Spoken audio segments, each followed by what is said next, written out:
To the organizers of this third International Conference on Integrated Natural Resources and Environment Management, to the participants and evaluators, good day.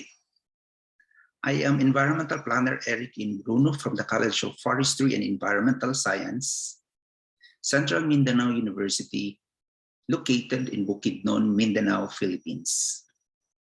In behalf of my colleagues, Dr. Rodrigo G. Aginsatan, Dr. Laarn F. Lacandula, I will be presenting to you our research study entitled Land Rights in the Geographically Isolated and Disadvantaged Areas, or GIDAS, a case in Barangay Bukang Liwayway, Kibawe, Bukidnon, Philippines. The presentation is divided into the following: the rationale, the goal and objectives, methodology and processes, results, summary, and conclusion. Harold Leversage is a land tenure specialist at the International Fund for Agricultural Development, or IFAD.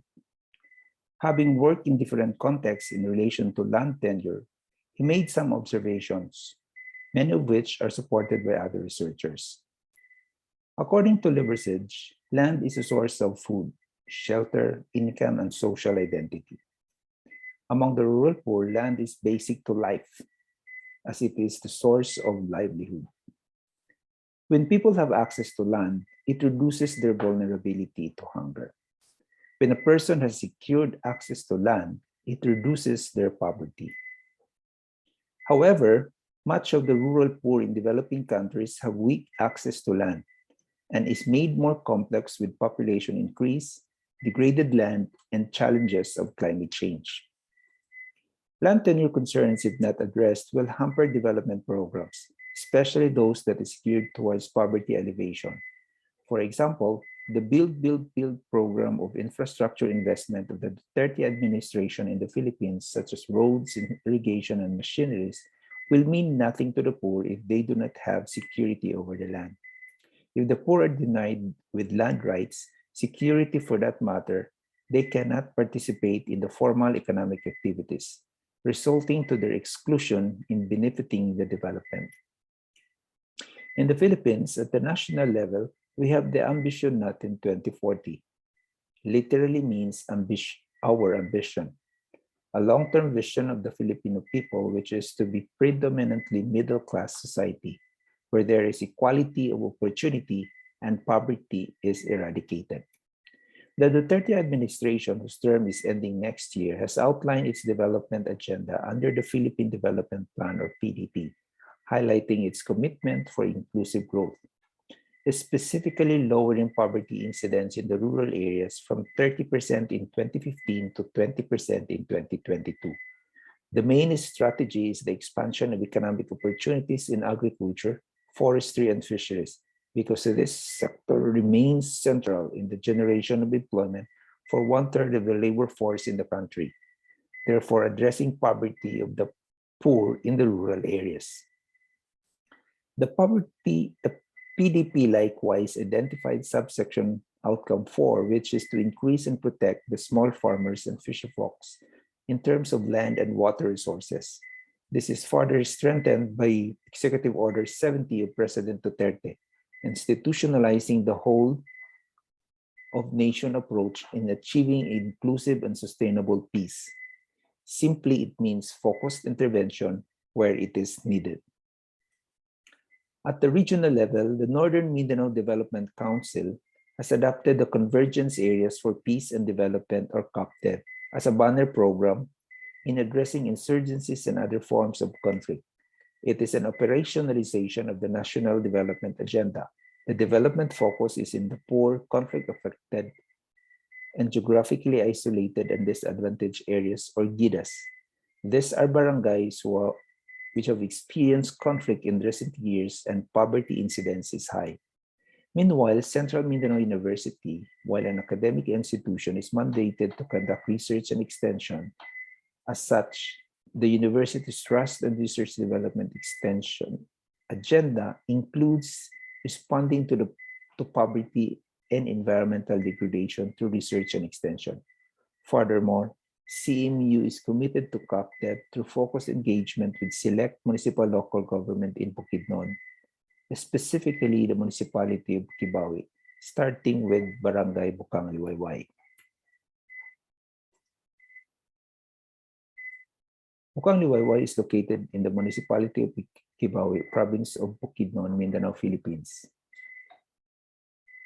The green color on the map are the barangays in northern Mindanao considered as Focus A in the government's anti-poverty program, as it is both geographically isolated and with poverty incidence of more than 30%. During the initial community consultation, around 15 community concerns surfaced. These concerns were distributed to different colleges of the university for research and extension programs. Land tenure security was given to the College of Forestry and Environmental Science.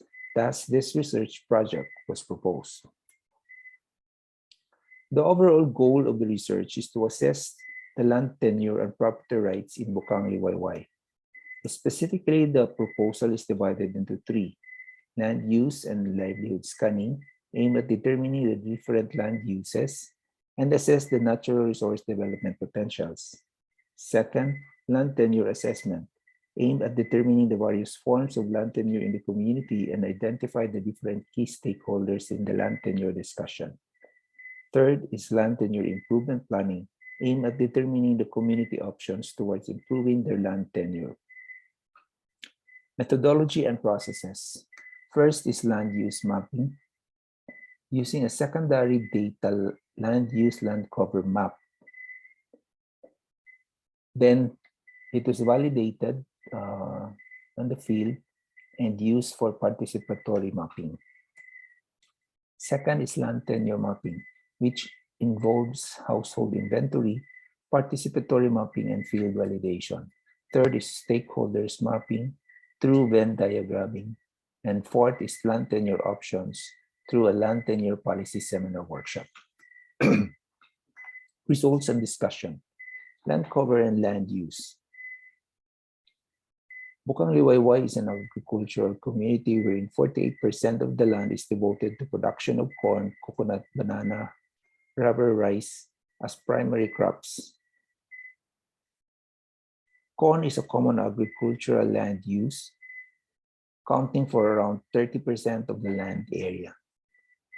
Another important crop in the community is coconut, covering around 13% of the area. Banana and cassava are common intercrop, where banana is used as a cash crop. Agricultural practice is input intensive, financed through high interest credit.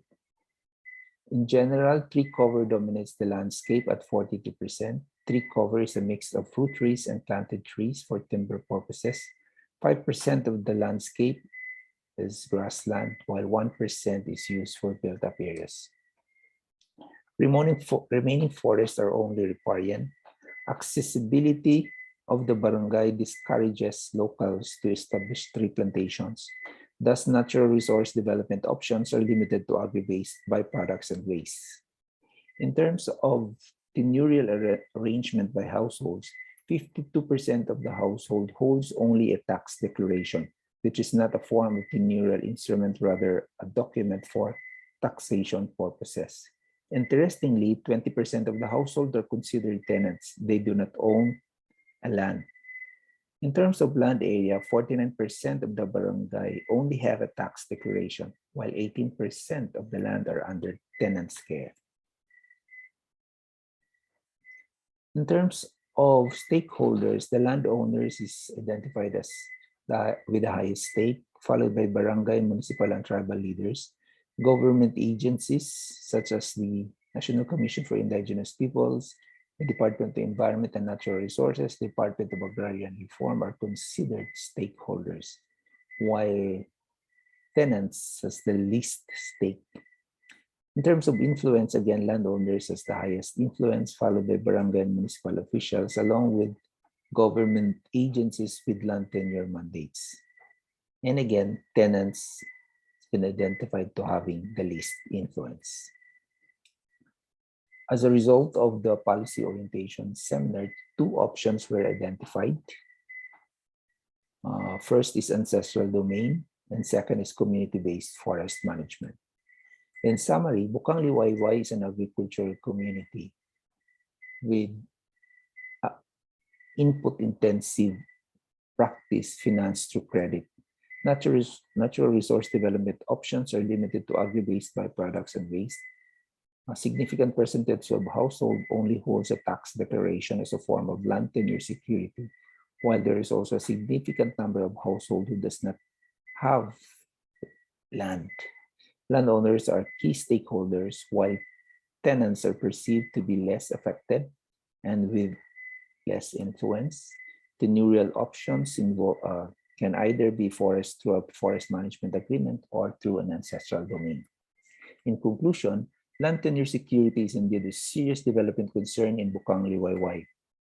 The concept of COPDEV or convergence areas for peace and development is a welcome introduction. If implemented properly, it will indeed be inclusive growth, which is stipulated in the Philippine Development Plan, and if implemented, will keep us moving towards ambition natin 2040. Otherwise, the vision of a nation where a predominantly middle-class society will not be achieved.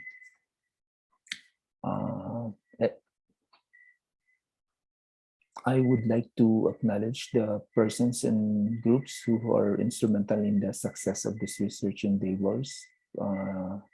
First and foremost is the Central Mindanao University Administration, headed by the Dr. Jesus Antonio G. Head University President, the Municipal Local Government of Kibawe, the Barangay Local Government of Bukang Liwayway, my colleagues, who study leaders, collaborators, and research assistants. These are the references used in the formulation of the proposal and the technical report. Again, thank you very much and have a good day.